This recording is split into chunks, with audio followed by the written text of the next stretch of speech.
मानव इस पृथ्वी का सबसे बुद्धिमान जीव माना जाता है।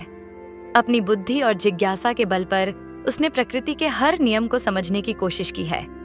जहां दूसरे जीव आज भी जंगलों तक सीमित हैं, वहीं मनुष्य ने गांवों और शहरों से आगे बढ़कर अंतरिक्ष की गहराइयों तक अपनी पहुंच बना ली है।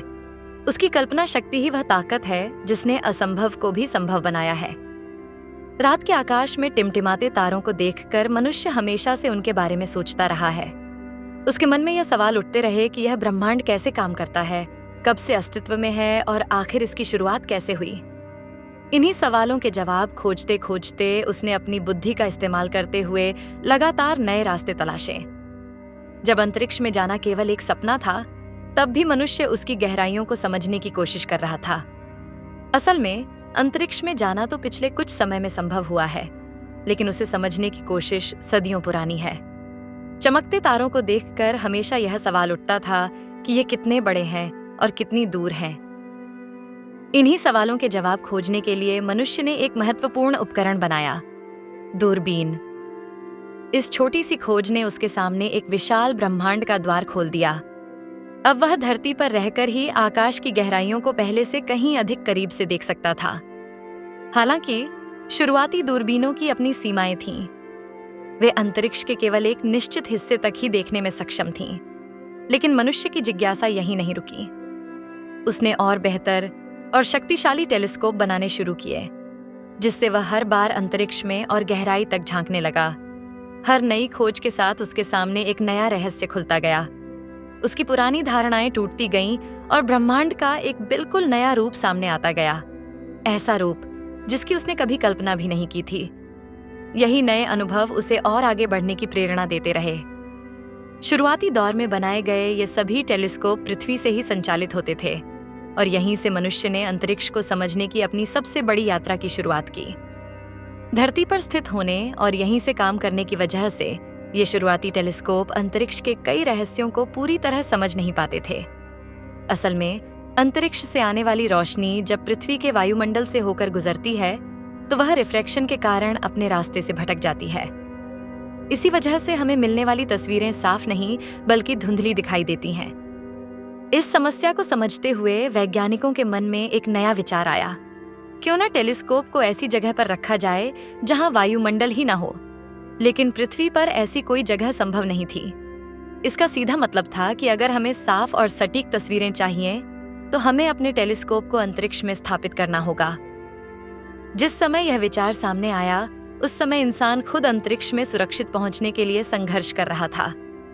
ऐसे दौर में अंतरिक्ष में टेलीस्कोप भेजने की कल्पना करना ही अपने आप में एक बहुत बड़ी और साहसी सोच थी। लेकिन मानव की जिज्ञासा और मेहनत ने इस असंभव लगने वाले विचार को भी सच कर दिखाया। आखिरकार इंसान ने अंतरिक्ष में हबल स्पेस टेलीस्कोप को स्थापित कर दिया।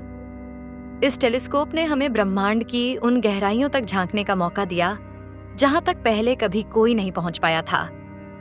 इसकी मदद से वैज्ञानिकों ने अंतरिक्ष के बारे में कई महत्वपूर्ण जानकारियां हासिल कीं और लाखों करोड़ों प्रकाश वर्ष दूर स्थित तारों और ग्रहों को स्पष्ट रूप से देख पाना संभव हुआ। हालांकि हबल टेलीस्कोप की भी अपनी सीमाएं थीं। यह अंतरिक्ष के एक निश्चित हिस्से तक ही देख सकता था। इसके आगे की गहराइयों को समझने के लिए अब जरूरत थी एक और अधिक उन्नत और शक्तिशाली टेलीस्कोप की। ऐसे टेलीस्कोप की जो उन सवालों के जवाब दे सके जिनका उत्तर हबल भी नहीं दे पाया। इस खोज ने वैज्ञानिकों की सोच ही बदल दी। उन्हें एहसास हुआ कि हमारा सूर्य और पूरा सौरमंडल इस विशाल ब्रह्मांड में एक छोटे से कण जितना भी महत्व नहीं रखता। हबल स्पेस टेलीस्कोप की मदद से ही हमें यह पता चला कि हमारी जैसी आकाशगंगाएं इस ब्रह्मांड में अरबों की संख्या में मौजूद हैं। इतना ही नहीं, आसमान के एक छोटे से हिस्से में भी लगभग 10,000 गैलेक्सियां छिपी हो सकती हैं। यह जानकारी अपने आप में हैरान कर देने वाली थी। लेकिन हर खोज के साथ एक नई सीमा भी सामने आती है। हबल टेलीस्कोप हमें एक हद तक ही दिखा सकता था। उससे आगे झांकना जरूरी था, क्योंकि वहीं छिपे थे सबसे बड़े सवालों के जवाब, जैसे कि बिग बैंग के तुरंत बाद क्या हुआ, पहली गैलेक्सी कब बनी और ब्रह्मांड में पहला तारा कब चमका। वैज्ञानिकों ने समझा कि ब्रह्मांड के शुरुआती पलों से आने वाली रोशनी सामान्य नहीं, बल्कि इंफ्रारेड किरणों के रूप में होती है और इन्हें देखने के लिए एक बिल्कुल अलग तरह के टेलीस्कोप की जरूरत थी। हबल इस काम के लिए उपयुक्त नहीं था, क्योंकि वह सूरज की गर्मी से प्रभावित होकर इंफ्रारेड किरणों को सही तरीके से कैप्चर नहीं कर पाता। इसीलिए एक ऐसे टेलीस्कोप की कल्पना की गई जो बेहद ठंडे तापमान, शून्य से भी काफी नीचे पर काम कर सके और सूरज की गर्मी से दूर रहकर अंतरिक्ष की गहराइयों को साफ साफ देख सके। साल 1996 में इस नई सोच ने आकार लेना शुरू किया और पहली बार एक ऐसे शक्तिशाली टेलीस्कोप की परिकल्पना की गई जो ब्रह्मांड के शुरुआती पलों तक झांक सके। यही वह विचार था जिसने आगे चलकर दुनिया के सबसे उन्नत telescope, James Webb space telescope को जन्म दिया। अब वैज्ञानिकों के सामने सबसे बड़ी चुनौती थी जेम्स वेब स्पेस टेलीस्कोप को ऐसा बनाना जो हल्का भी हो और अब तक के सभी टेलीस्कोप से ज्यादा शक्तिशाली भी। इसका मुख्य हिस्सा यानी इसका मिरर बेहद बड़ा होना था, लेकिन साथ ही इतना हल्का भी कि इसे सुरक्षित तरीके से अंतरिक्ष में भेजा जा सके। इसी चुनौती को पूरा करने के लिए वैज्ञानिकों ने दिन रात मेहनत शुरू कर दी, क्योंकि किसी भी टेलीस्कोप का सबसे भारी हिस्सा उसका मिरर ही होता है, इसलिए सबसे पहले उसके वजन को कम करना जरूरी था। शुरुआत में कांच की पतली परत और उस पर अलग अलग कोटिंग्स के विकल्पों पर विचार किया गया, लेकिन आखिरकार एक अनोखा समाधान सामने आया। बेरिलियम धातु पर सोने की पतली परत चढ़ाकर मिरर तैयार किया जाए। यह डिजाइन हल्का भी था और इंफ्रारेड रोशनी को बेहतरीन तरीके से रिफ्लेक्ट भी कर सकता था। शुरुआत में इस प्रोजेक्ट का नाम TRW रखा गया था, लेकिन साल 2002 में इसे बदलकर जेम्स ई वेब के सम्मान में जेम्स वेब स्पेस टेलीस्कोप कर दिया गया। जेम्स वेब वही व्यक्ति थे जिन्होंने अपोलो प्रोग्राम के दौरान नासा का नेतृत्व किया था। हालांकि इस टेलीस्कोप को 2002 तक लॉन्च करने की योजना थी, लेकिन हकीकत इससे काफी अलग रही। बार बार इसकी लॉन्चिंग टलती रही, क्योंकि इसका डिजाइन ही सबसे बड़ी चुनौती बन गया था। वैज्ञानिकों को एक ऐसा परफेक्ट डिजाइन चाहिए था जिसमें गलती की कोई गुंजाइश न हो। असल में जिस जगह इस टेलीस्कोप को स्थापित किया जाना था, वहां जाकर किसी भी तकनीकी खराबी को ठीक करना लगभग नामुमकिन था। इसलिए हर छोटी से छोटी चीज को पूरी सटीकता के साथ तैयार करना बेहद जरूरी था, क्योंकि एक छोटी सी गलती भी इस पूरे मिशन को पूरी तरह से असफल बना सकती थी। वैज्ञानिक बिल्कुल नहीं चाहते थे कि हबल स्पेस टेलीस्कोप के साथ जो गलती हुई थी वही दोबारा जेम्स वेब स्पेस टेलीस्कोप के साथ हो। जब हबल को पहली बार अंतरिक्ष में स्थापित किया गया, तब किसी ने भी यह नहीं सोचा था कि उसमें एक बेहद छोटी लेकिन गंभीर त्रुटि रह गई है। जब हबल से पहली तस्वीरें सामने आईं, तो वे उम्मीद से कहीं ज्यादा धुंधली थीं। जांच करने पर पता चला कि उसके मुख्य मिरर में बहुत ही मामूली सी गड़बड़ी थी, सिर्फ इंसान के बाल जितनी छोटी दूरी का अंतर। लेकिन अंतरिक्ष विज्ञान में इतनी सी गलती भी बहुत बड़ी साबित होती है। इसी वजह से हबल अपनी पूरी क्षमता से काम नहीं कर पा रहा था। इसके बाद वैज्ञानिकों को एक और खतरनाक मिशन लॉन्च करना पड़ा, जिसमें अंतरिक्ष यात्रियों को हबल तक भेजकर उसे ठीक किया गया। ये मिशन जोखिम भरा था, लेकिन सफल रहा, और उसके बाद हबल ने अद्भुत खोजें करके अपनी असली ताकत दिखा दी। यही अनुभव वैज्ञानिकों के लिए एक बड़ा सबक बन गया। वे जानते थे कि अगर जेम्स वेब स्पेस टेलीस्कोप में ऐसी कोई गलती रह गई तो उसे ठीक करना लगभग नामुमकिन होगा, क्योंकि इसे ऐसी कक्षा में स्थापित किया जाना था जहां तक इंसान अभी तक पहुंच ही नहीं पाया है। इसी वजह से इसका डिजाइन तैयार करना इस मिशन की सबसे बड़ी चुनौती बन गया। जब यह चुनौती धीरे धीरे पार हुई, तो इसकी लॉन्चिंग की नई तारीखें तय की गईं। पहले 2015, फिर 2018, बट हर बार किसी न किसी कारण से इसे टालना पड़ा। अब वैज्ञानिकों के सामने एक और बड़ी चुनौती थी, इसका विशाल मिरर। यह अब तक के सभी टेलीस्कोप से बड़ा था और इसे सीधे अंतरिक्ष में भेजना संभव नहीं था। इसलिए एक अनोखा तरीका अपनाया गया। इसे ओरिगामी की तरह डिजाइन किया गया। ओरिगामी जापान की एक पेपर कला है जिसमें पेपर को अलग अलग साइज में मोड़ करके उसकी अलग अलग शेप तैयार की जाती है, ताकि इसे मोड़कर रॉकेट में फिट किया जा सके और अंतरिक्ष में जाकर यह अपने असली आकार में खुल सके। इसका निर्माण 2015 के अंत में तेजी से शुरू हुआ और 2016 की शुरुआत तक इसके मुख्य और सेकेंडरी मिरर तैयार कर लिए गए। 2016 के अंत तक यह टेलीस्कोप पूरी तरह बनकर तैयार था, लेकिन असली चुनौती अब शुरू हुई, कठोर टेस्टिंग। वैज्ञानिकों ने इसकी लॉन्चिंग मार्च 2018 तय की थी, लेकिन इतने बड़े मिशन में कोई भी जोखिम लेना सही नहीं था। इसलिए इसे आगे बढ़ाकर मई 2020 कर दिया गया, ताकि हर छोटी से छोटी कमी को धरती पर ही ठीक किया जा सके। इसी दौरान टेस्टिंग में एक बड़ी समस्या सामने आई। इसकी सनशील्ड फट गई। जांच में पता चला कि कुछ वायर सही से फिट नहीं किए गए थे। इसके बाद 2018 में एक विस्तृत समीक्षा की गई, जिसमें करीब 300 से ज्यादा छोटी बड़ी खामियां सामने आईं। जब तक इन सभी को ठीक नहीं किया गया, तब तक लॉन्च करना संभव नहीं था। लंबी मेहनत और सुधार के बाद आखिरकार यह टेलीस्कोप पूरी तरह तैयार हुआ। और फिर वह ऐतिहासिक दिन आया, 25 दिसंबर 2021, जब इसे एरियाने 5 रॉकेट की मदद से फ्रेंच गियाना से अंतरिक्ष में सफलतापूर्वक लॉन्च किया गया। 2022 में इसकी सभी टेस्टिंग पूरी हुई और यह पूरी तरह काम करने के लिए तैयार हो गया। यह मानव इतिहास की सबसे महंगी और उन्नत अंतरिक्ष परियोजनाओं में से एक है, जिसे लगभग 20 साल तक काम करने के लिए डिजाइन किया गया है। दिलचस्प बात यह है कि यह हबल स्पेस टेलीस्कोप से लगभग आधा वजनी है, लेकिन इसका मिरर उससे करीब 6 गुना बड़ा है। कुल मिलाकर यह 18 हेक्सागोनल मिरर से मिलकर बना एक अद्भुत इंजीनियरिंग चमत्कार है। जेम्स वेब स्पेस टेलीस्कोप का विशाल मिरर लगभग 6.5 मीटर के व्यास में फैला हुआ है, जिसे खास बनाने के लिए उस पर बेरिलियम और सोने की बेहद पतली परत चढ़ाई गई है। सोने की यह परत इसे इंफ्रारेड रोशनी को बेहतर तरीके से रिफ्लेक्ट करने में मदद करती है। अगर इसके लाइट कलेक्शन की बात करें तो यह हबल स्पेस टेलीस्कोप की तुलना में करीब 6 गुना ज्यादा क्षमता रखता है। यह टेलीस्कोप मुख्य रूप से इंफ्रारेड लाइट को देखने के लिए बनाया गया है, लेकिन यह रेड और ऑन रेंज वेवलेंथ को भी आसानी से कैप्चर कर सकता है। इसकी ताकत का अंदाजा इस बात से लगाया जा सकता है कि यह हबल के मुकाबले लगभग 100 गुना ज्यादा धुंधली चीजों को भी साफ देख सकता है। इसकी मदद से वैज्ञानिक बिग बैंग के करीब 180 मिलियन साल बाद बने पहले तारों और शुरुआती गैलेक्सियों की झलक तक देख सकते हैं।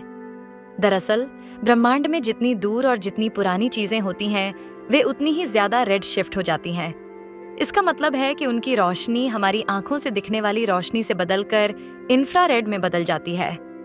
यही वजह है कि उन्हें देखने के लिए खास तौर पर ऐसे टेलीस्कोप की जरूरत होती है, और इसी उद्देश्य से जेम्स वेब को बनाया गया। इस टेलीस्कोप को अंतरिक्ष में लैग्रेंज पॉइंट L2 पर स्थापित किया गया है। यह एक खास जगह है जहां से यह धरती का चक्कर नहीं लगाता, बल्कि सूर्य की परिक्रमा धरती के साथ साथ करता है। इस स्थिति में यह हमें लगभग स्थिर दिखाई देता है। L2 पॉइंट का सबसे बड़ा फायदा यह है कि यहाँ सूर्य, पृथ्वी और टेलीस्कोप एक सीध में रहते हैं। इससे टेलीस्कोप को सूर्य की गर्मी और हानिकारक विकिरण से बचाने में मदद मिलती है। यही कारण है कि यह लंबे समय तक बिना ज्यादा ईंधन खर्च किए बेहद सटीक और स्थिर तरीके से अंतरिक्ष की गहराइयों का अध्ययन कर सकता है। जेम्स वेब स्पेस टेलीस्कोप को अंतरिक्ष की गहराइयों से आने वाली इंफ्रारेड किरणों को बेहद सटीक तरीके से पकड़ने के लिए बनाया गया है। लेकिन एक बड़ी चुनौती यह थी कि L2 पॉइंट पर होने के बावजूद यह सूर्य, पृथ्वी और चंद्रमा की गर्मी से पूरी तरह सुरक्षित नहीं रह सकता, और अगर यह थोड़ा भी गर्म हो जाए तो इससे मिलने वाला डेटा प्रभावित हो सकता है। इसी समस्या को हल करने के लिए इसके चारों तरफ एक खास सनशील्ड लगाई गई है। यह सनशील्ड टेलीस्कोप के तापमान को 0 से भी बहुत नीचे बनाए रखती है, क्योंकि इंफ्रारेड किरणों को डिटेक्ट करने के लिए लगभग -223 डिग्री सेल्सियस जैसे बेहद कम तापमान की जरूरत होती है। इस सनशील्ड की खास बात यह है कि यह 5 पतली परतों से बनी है, जिनकी मोटाई इंसान के बाल जितनी है। यह एक विशेष पॉलीमाइड मटेरियल से तैयार की गई है, जिस पर दोनों तरफ एल्यूमिनियम की कोटिंग की गई है, ताकि यह गर्मी को परावर्तित कर सके। इसके अलावा इस टेलीस्कोप के मिरर को पूरी तरह सटीक रखने के लिए इसमें 132 छोटी-छोटी मोटर्स लगाई गई हैं। इनमें से 126 मोटर्स मुख्य मिरर के आकार को सही बनाए रखने का काम करती हैं, जबकि बाकी मोटर्स सेकेंडरी मिरर को संतुलित रखती हैं। अब अगर इसके मिशन की बात करें तो यह टेलीस्कोप 4 बड़े सवालों के जवाब खोजने के लिए बनाया गया है। पहला, बिग बैंग के बाद बनी पहली गैलेक्सी और पहले तारे की खोज। दूसरा, गैलेक्सियों का निर्माण और उनका विकास कैसे हुआ। तीसरा, तारों और ग्रहों की प्रणालियां पहली बार कैसे बनी। और चौथा, जीवन की शुरुआत से जुड़े रहस्यों को समझना। इन सभी सवालों के जवाब इंफ्रारेड रोशनी में छिपे हुए हैं। वैज्ञानिकों का मानना है कि बिग बैंग के बाद शुरुआती करोड़ों सालों तक ब्रह्मांड बहुत घना और रहस्यमय था, और उसी दौर को समझना आज भी विज्ञान के लिए सबसे बड़ी चुनौती बना हुआ है। शुरुआती दौर में ब्रह्मांड बिल्कुल अलग था। न कोई आकाशगंगा थी, न ही कोई तारा। ये एक घना और बेहद गर्म विस्तार था, जहां सिर्फ स्वतंत्र प्रोटॉन और इलेक्ट्रॉन मौजूद थे। लेकिन वैज्ञानिकों के लिए सबसे बड़ा सवाल यही है कि आखिर लगभग 40 करोड़ साल बाद ऐसा क्या हुआ जिससे अचानक तारे बनने लगे और आकाशगंगाओं का विकास शुरू हो गया। जैसे जैसे ब्रह्मांड का तापमान कम हुआ, वैसे वैसे प्रोटॉन और इलेक्ट्रॉन आपस में जुड़ने लगे और पहले परमाणुओं, खासकर हाइड्रोजन का निर्माण हुआ। इसी प्रक्रिया के बाद ब्रह्मांड धीरे धीरे पारदर्शी बनने लगा। लेकिन यह परिवर्तन किन कारणों से हुआ, यह आज भी एक रहस्य बना हुआ है। वैज्ञानिकों का मानना है कि जो पहले तारे बने, वे आज के सूर्य से 30 से 300 गुना ज्यादा विशाल और शक्तिशाली थे। इनसे निकलने वाली तेज ऊर्जा ने हाइड्रोजन परमाणुओं को फिर से तोड़ दिया, और इसी घटना को पुनः आयनीकरण युग कहा जाता है। माना जाता है कि यह दौर बिग बैंग के लगभग 1 अरब साल बाद आया, लेकिन इसकी सटीक शुरुआत कब हुई, यह अब भी स्पष्ट नहीं है। यही वे सवाल हैं जिनका जवाब पाने के लिए जेम्स वेब स्पेस टेलीस्कोप को बनाया गया है। वैज्ञानिक उम्मीद कर रहे हैं कि इसकी मदद से वे ब्रह्मांड के उस शुरुआती समय को देख पाएंगे जब पहली बार तारे जले और आकाशगंगाएं आकार लेने लगीं।